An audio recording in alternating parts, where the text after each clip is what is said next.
আসসালামু আলাইকুম ওয়া রাহমাতুল্লাহি ওয়া বারাকাতুহু। চলে আসলাম বন্ধুরা, আমরা আমাদের অনলাইন কোরআন শিক্ষা কোর্সের ৯তম পর্বে।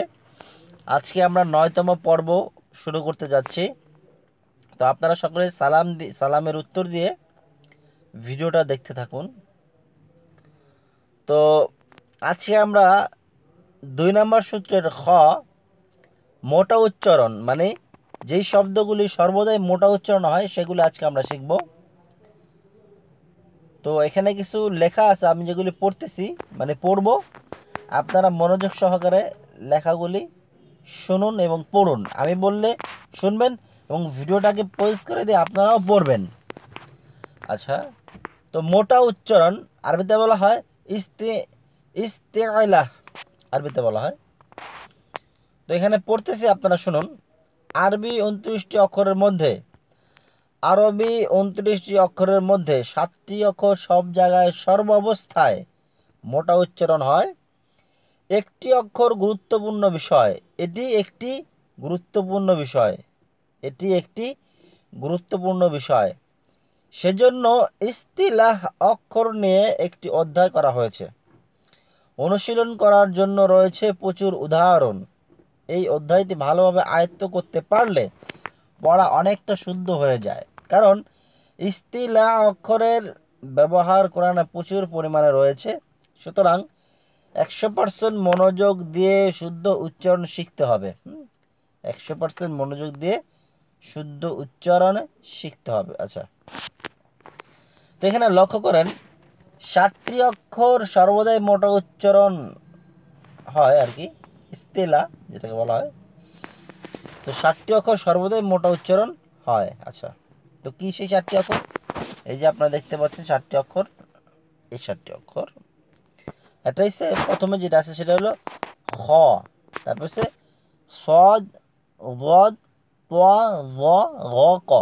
আচ্ছা, আপনারা মুখস্থ করার জন্য যেভাবে পড়বেন খ, সদ, ত, জ, গ, ক, এইভাবে আপনারা জিনিসটা ব্রেনে রাখবেন। কবিতার মতো পড়ে একটা ব্রেনে রাখবেন। খ, সদ, ত, জ, গ, ক, এইভাবে আপনার ইচ্ছা করলে মুখস্থ করতে পারেন। তো মূলত তো শব্দ অক্ষরগুলি তো মানে সদ তদ না, মানে এটা মানে আপনাদেরকে মুখস্থ করাবার জন্য আমাদের উস্তাদ আমাদেরকে এইভাবে শিখেছে, এটা ব্রেনে রাখার জন্য আর কি। সদ মানে প্রথমে তো খ, সদ, ত, জ, গ, ক, তো এইভাবে আপনারা মুখস্থ রাখবেন। কিন্তু মূলত অক্ষরগুলি তো খ, সদ, গদ, ত, জ, গইন, কফ। হ্যাঁ, তো মুখস্থ করার জন্য বা ব্রেন রাখার জন্য এটা একটা ভালো ওয়ে। খ, সদ, ত, জ, গ, ক, এই আর কি। আচ্ছা, তো নিচে এখানে দেখতে পাচ্ছেন আমরা আ, ই, উ, এইটা দিয়ে আমরা মস্ক করব। এই 7টা হরফ আমরা মস্ক করব এবং কি আমরা আমাদের ব্রেনে এগুলিকে সেট করে রাখবো। হ্যাঁ, আচ্ছা, তো প্রথমে আছে খ। তো খর উপরে জবর বা আ, বাংলায় আমরা তো এটা হয়, তো এটার কোনো চেঞ্জ হয় না, খ হয় থাকে। এটা উচ্চারণটা মোটাই হবে সর্বদাই। কোরআনের যেই জায়গায় আপনার খ আসুক না কেন, এটা উচ্চারণটা কিন্তু মোটাই হয়। হোক সেটার উপরে জবর বা জের বা পেশ যেটাই হোক না কেন, এটা কিন্তু মোটাই হবে। যেরকম খ, নিচে আছে দেখতে পাচ্ছেন খে, তারপরে নিচে পেশ হু, দেখতে পাচ্ছেন খ, খে, হু, এটা কিন্তু মোটাই হবে, এটা কখনো কি হবে না, পাতলা হবে না।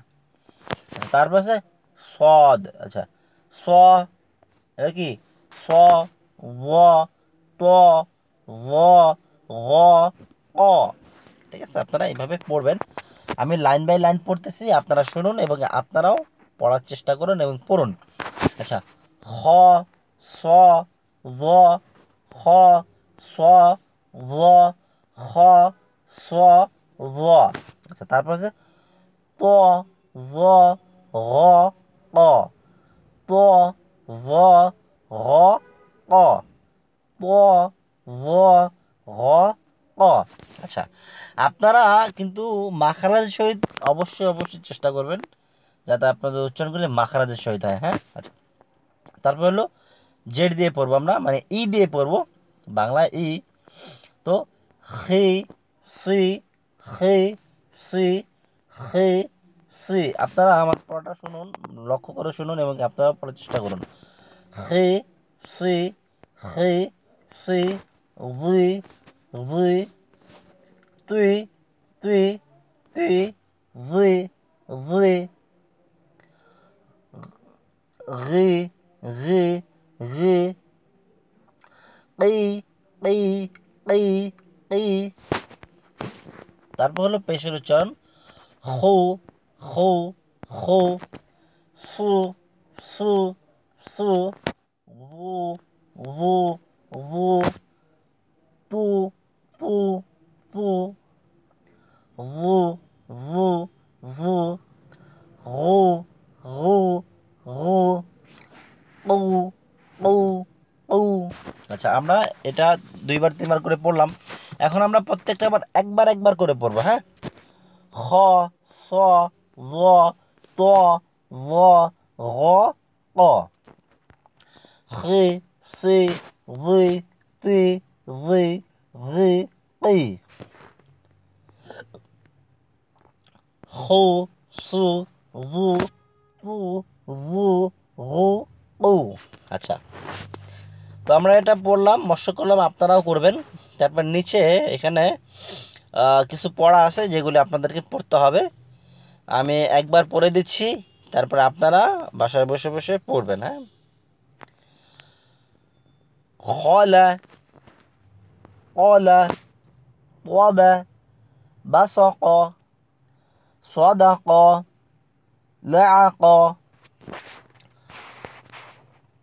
قف قفز قبض قعد نخل بخع سلخ عصر صدم صدم عقد فتق طعم طعن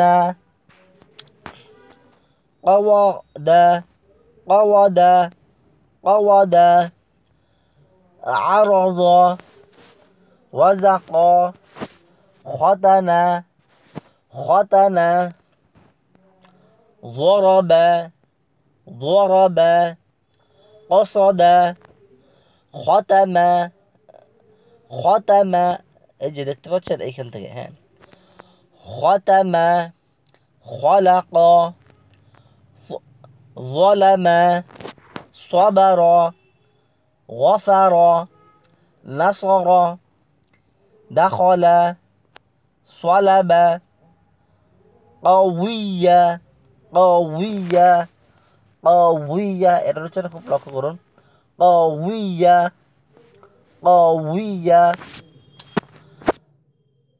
خطيفة خطي خطيفة خطيفة خطيفة لعق فلق بصق صدق صدق فسق ضعف ضعف ضعف عقدي ওয়াকাবা।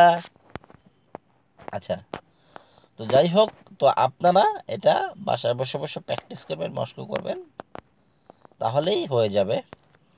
আর এই 7টা অক্ষর অবশ্যই আপনারা মনে রাখবেন। 7টি অক্ষর সর্বদাই মোটা হয়। এই 7টি অক্ষর দিয়ে আমরা মস্ক করলাম, এটা কিন্তু সর্বদাই কি হয়, মোটা উচ্চারণ হয়। এটা কখনো পাতলা উচ্চারণ হয় না, যেখানেই থাকুক এটা সবসময় মোটা উচ্চারণ হবে।